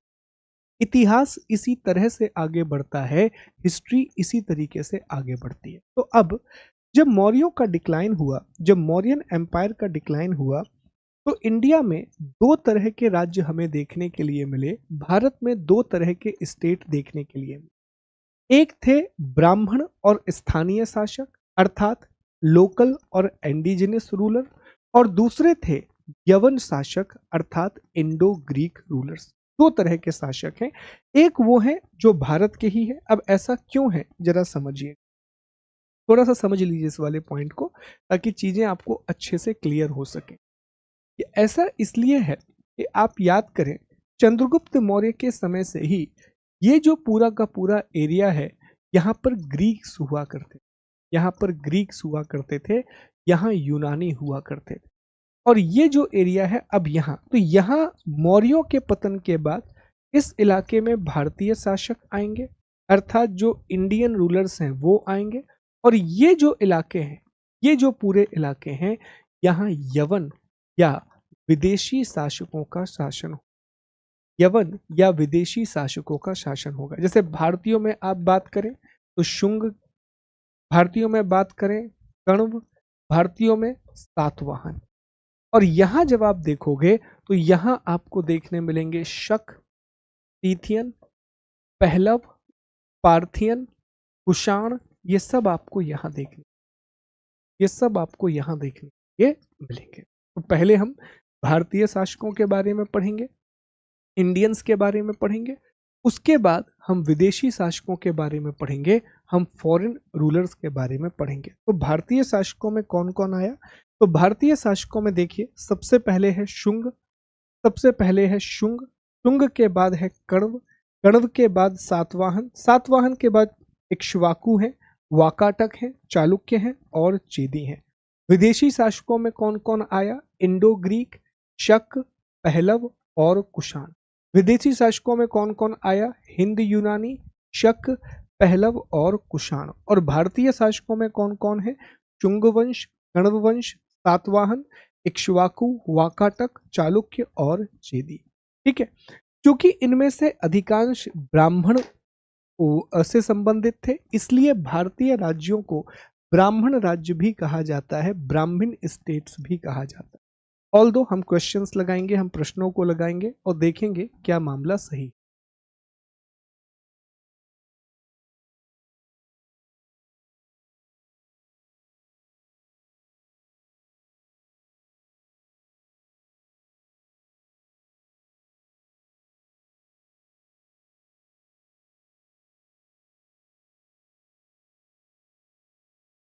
चलिए समझते हैं, देखते हैं। ये छोटे छोटे टॉपिक ना काफी मुश्किल हो जाते हैं कई बार, क्योंकि मल्टीपल चीजें पढ़नी हो।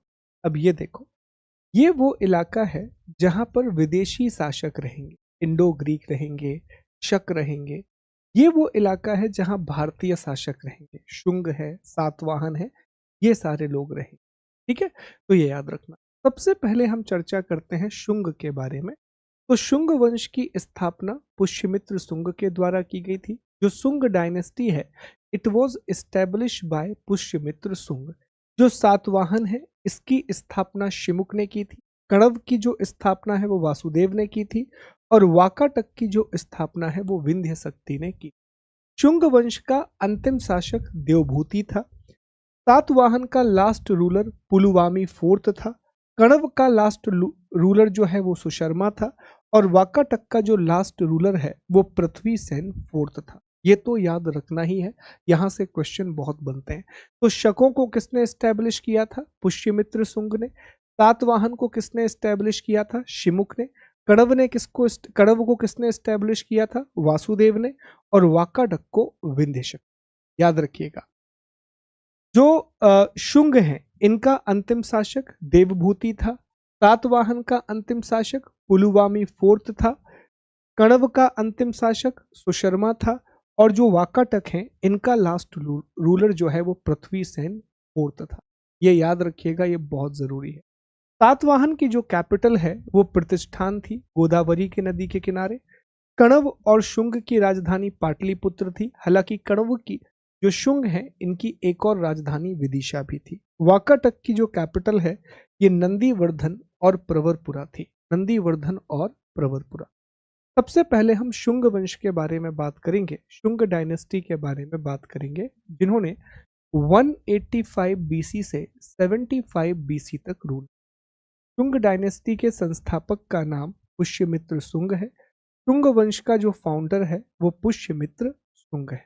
पुष्यमित्र शुंग को पाणिनि ने यह लिखा है कि ये भारद्वाज गोत्र के ब्राह्मण है। कालिदास ने यह लिखा है कि ये बैम्बिक कश्यप गोत्र के ब्राह्मण है। और शुंग के जो पूर्वज हैं वो उज्जैन में काम किया करते थे। ऐसा माना जाता है कि पुष्यमित्र शुंग के जो पूर्वज हैं, पुष्यमित्र शुंग के जो एंसेस्टर हैं, ये उज्जैन में मौर्यों के यहाँ काम किया करते, उज्जैन में मौर्यों के यहाँ ये काम किया करते थे और वहीं से इनका ओरिजिन हुआ है। प्रमुख शासकों में पुष्यमित्र शुंग है जो कि फाउंडर है, अग्निमित्र है, ठीक है, अग्निमित्र है, जुएष्ट है, वसुमित्र है और देवभूति। देवभूति याद रखिएगा अंतिम शासक है, लास्ट रूलर, अंतिम शासक है, लास्ट रूलर है पुष्यमित्र शुंग। पुष्यमित्र शुंग इसने क्या किया था, ये मौर्य राजा बृहद्रथ का सेनापति था। 185 बीसी 185 बीसी में इसने बृहद्रथ की हत्या कर दी थी। अब बृहद्रथ कौन था, तो बृहद्रथ जो है वो मौर्य वंश का अंतिम राजा था। Brihadratha was the last ruler of Mauryan empire. Brihadratha was the last ruler of Mauryan empire. तो पुष्यमित्र शुंग ने बृहद्रथ को मार डाला था। पुष्यमित्र शुंग को औदभिज्ज भी कहा जाता है, अचानक उठने वाला, इसलिए उसे औदभिज्ज कहा जाता है। सर्वतात का संकर्षण कहा जाता है। वैदिक पुनर्जागरण का काल, ये पूरा का पूरा जो काल रहेगा, चाहे वो शुंग का काल हो, कण्व का काल हो, सातवाहन का काल हो, ये पूरा का पूरा टाइम पीरियड जो है, it was the renaissance for the वैदिक पीरियड। सर ऐसा क्यों? ऐसा इसलिए कि याद कीजिए, बीच में महाजनपद का समय आया, महाजनपद के बाद मौर्य का समय आया।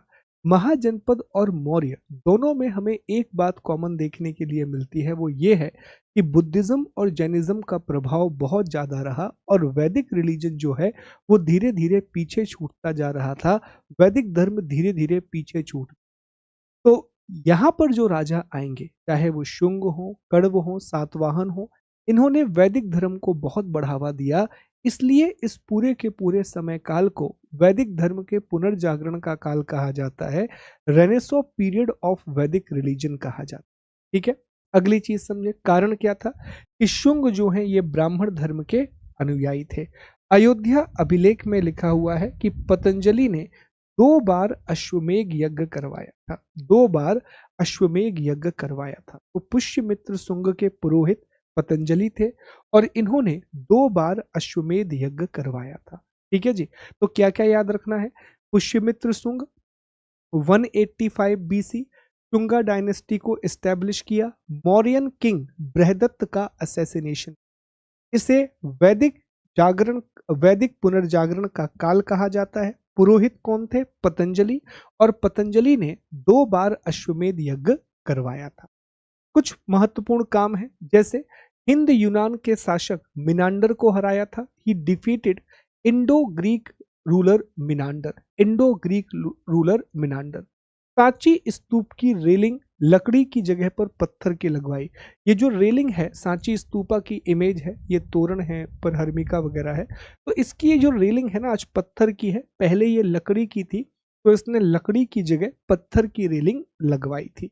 अशोक ने एक स्तूप बनवाया था, ये सतना मध्य प्रदेश में आता है और इस स्तूप का नाम है भरहूत। तो इसने भरहूत स्तूप का जीर्णोद्धार करवाया था, भरहूत स्तूप को भी इसने रिजुविनेट करवाया था, भरहूत स्तूप को इसने रिजुविनेट करवाया था। ठीक है, तो अब क्या क्या बातें याद रखनी है, जल्दी से एक बार कमेंट करके बताना। सर पुष्यमित्र शुंग हमने क्या समझा? सर हमने ये समझा कि जैसे ही मौर्यन एम्पायर का डिक्लाइन हुआ, जैसे ही मौर्यन एम्पायर का डिक्लाइन हुआ, जो नॉर्थ वेस्ट इंडिया है, उत्तर पश्चिम भारत है, यहाँ पर विदेशी शासक आए, यहाँ पर फॉरेन रूलर्स आए, विशेष तौर पर यूनान के शासक, प्राइमरली ग्रीक के रूलर्स, और जो भारत का हमारा पूर्वी और दक्षिणी इलाका है, जो हमारा पूर्वी और दक्षिणी इलाका है, अर्थात जो हमारा ईस्ट और साउथ वाला इलाका है, यहाँ इंडियन आए, अर्थात भारतीय शासक आए। और इंडियन में सबसे पहले शुंग आए। शुंग के बाद कौन आया? कमेंट करके बताओ। सर कण्व आए। कण्व के बाद कौन आया? सर सातवाहन आए। सबसे पहले शुंग आए, शुंग के बाद कौन आया? कण्व, कण्व के बाद कौन आए? सातवाहन आए। उसके अलावा वाकाटक भी है, उसके अलावा वाकाटक भी है। यहां देखें तो सबसे पहले इंडो ग्रीक, यहां सबसे पहले कौन आया? Indo Greek. इंडो ग्रीक के बाद कौन दिखाई दिया? सर यहाँ शक दिखाई दिए, तीथियन। सर यहाँ पार्थियन अर्थात पहलव दिखाई दिए। सर यहाँ कुषाण दिखाई दिए, कुषाण रूलर्स दिखाई दिए। ठीक है, फिर हमने ये देखा कि जो शुंग डायनेस्टी है, शुंग, शुंग वंश के संस्थापक का नाम क्या है? सर पुष्यमित्र शुंग। कण्व के संस्थापक का नाम क्या है? वसुमित्र। सातवाहन का कौन है? शिमुख। सातवाहन का कौन है? शिमुख। और वाकाटक का विंध्यसर, वाकाटक का विंध्यसर, ये भी हमने याद किया था। फिर हम आगे बढ़े, हमने पुष्यमित्र शुंग के बारे में पढ़ा कि सर पुष्यमित्र शुंग के समय पाटलिपुत्र जो कि बिहार में आती है और विदिशा जो कि मध्य प्रदेश में आता है, ये दो इंपॉर्टेंट कैपिटल थे। इसने क्या किया था? 185 बीसी में किसको मारा था? सर बृहदत्त को मारा था। बृहदत्त कौन था? सर बृहदत्त जो है ये मौर्य साम्राज्य का अंतिम राजा था, मौर्य साम्राज्य का अंतिम राजा था, लास्ट था। और बृहदत्त को मारने के बाद इसने शुंग वंश की, याद रखिएगा, पुष्यमित्र शुंग के पुरोहित का नाम क्या है? कमेंट करो भाई, पुष्यमित्र शुंग के पुरोहित का नाम क्या है? सर पुरोहित का जो नाम है वो है पतंजलि। पुरोहित का नाम क्या है जी? पतंजलि। ये पुष्यमित्र शुंग के पुरोहित का नाम है पतंजलि। दूसरी चीज यहां याद रखना, पतंजलि तो नाम है ही है, दिस इज इंपॉर्टेंट। एक बात और याद रखना कि इसने 2 बार अश्वमेध यज्ञ करवाया। कितने बार? 2 बार अश्वमेध यज्ञ करवाया था। अयोध्या अभिलेख से यह जानकारी मिलती। अगला, ये बात सच है कि ये वैदिक धर्म को मानता था, लेकिन इसने बौद्ध स्तूपों का भी जीर्णोद्धार करवाया है, बुद्धिस्ट स्तूपा को रिजुविनेट करवाया है। जैसे सांची स्तूप में इसने क्या किया? तो सांची स्तूप की रेलिंग को बदल दिया सर, पत्थर की करवा दी। और भरहूत स्तूप, भरहूत स्तूप कहां पर आता है? सतना मध्य प्रदेश में आता है। उसका भी इसने रिजुविनेशन, उसका भी इसने रिजुविनेशन। तो ये बात याद रखिएगा, this is very very important. यहां से सवाल बनने की संभावना बहुत ज्यादा है। सब कुछ याद हो गया? जल्दी बताओ भाई, सब कुछ याद हो गया? कोई दिक्कत? सारी चीजें याद हो गई? सारी चीजें याद हो गई? ओके, सारी चीजें याद हो गई। पत्थर लगवाया था, बहुत निर्माण नहीं करवाया, पुनर्उद्धार करवाया। देखो, अगर कभी पूछे कि भरहूत और सांची स्तूप किसने बनवाया, तो भरहूत और सांची स्तूप बनवाया अशोक ने था। भरहूत और सांची स्तूप जो है वो अशोक ने बनवाया, लेकिन इसका जो पुनर्उद्धार है, इसका जो रिजुविनेशन है, वो पुष्यमित्र, वो शुंग ने करवाया। ठीक है, चलो आगे बढ़ो। ऐसे ही चीजों को याद करना है, पढ़ना है, याद करना है, पढ़ना है, याद करना है। सीधे सीधे सवाल आएंगे। जितना ज्यादा आप चीजों को याद करोगे, जीके इज ऑल अबाउट कि कितना आपको याद है। जितना आप याद करोगे उतना आपको फायदा मिलेगा। कोशिश करो मैक्सिमम चीजें क्लास में ही आपको याद हो। ओके, मैक्सिमम चीजें क्लास में ही आपको याद हो जाए।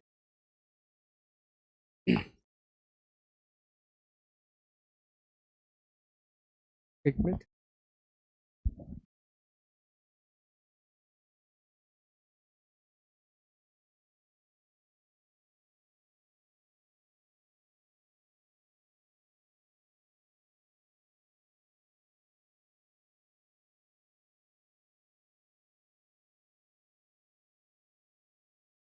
चलिए, कुछ अन्य शासकों के बारे में बात कर लेते हैं, अदर रूलर्स के बारे में भी हम बात कर लेते हैं। तो इसमें एक शासक है अग्निमित्र, इसमें एक शासक है अग्निमित्र। ये पुष्यमित्र शुंग के पुत्र हैं। He is a son of Pushyamitra Shunga. महाकवि कालिदास ने एक किताब लिखी है, मालविकाग्निमित्रम। महाकवि कालिदास ने एक किताब लिखी है, किताब का नाम है मालविकाग्निमित्रम। वो मालविका और अग्निमित्र के ऊपर ही लिखी। ये बौद्ध धर्म को मानते थे, बुद्धिस्ट भगवती कौशिक। आगे देखते हैं, भागभद्र। जो भागभद्र हैं ये तक्षशिला के यवन राजा एंटी अल्किडीज का राजदूत था। और ये विदिशा में आते हैं, और विदिशा में आकर के इन्होंने, विदिशा को उस समय बेसनगर कहा जाता था, विदिशा को उस समय बेसनगर कहा जाता था।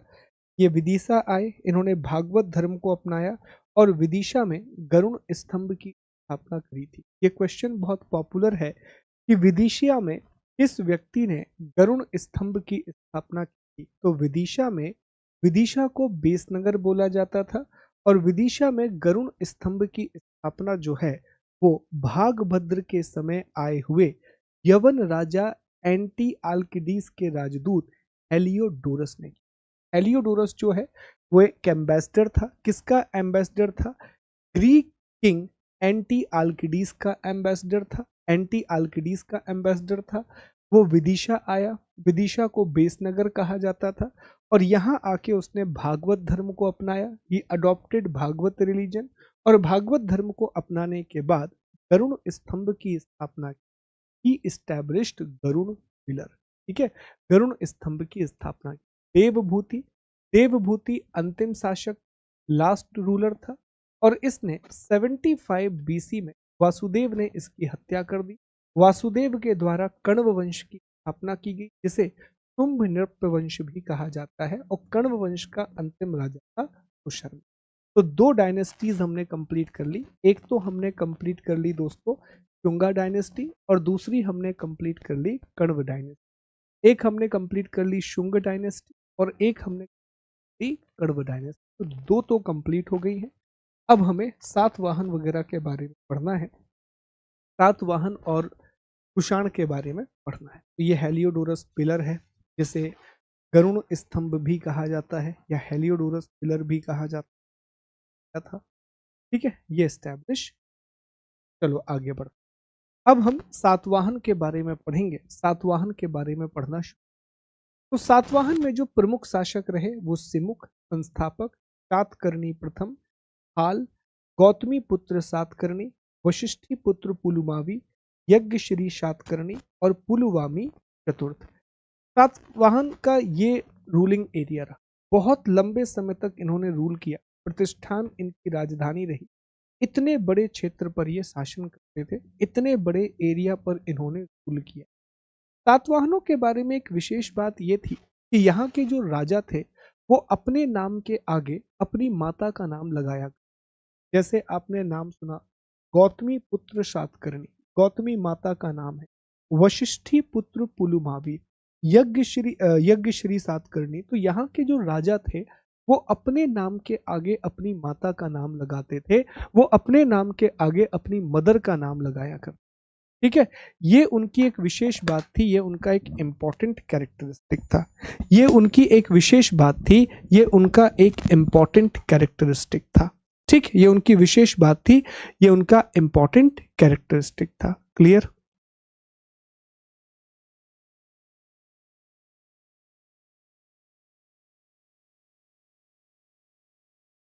बस बुक आ रही है। ओके, तो अब एक और बात ध्यान रखना कि क्या इसका मतलब यह है कि यह मात्र सत्तात्मक समाज था? क्या इसका मतलब यह है कि यह मैट्रियार्कल सोसाइटी था? बिल्कुल नहीं।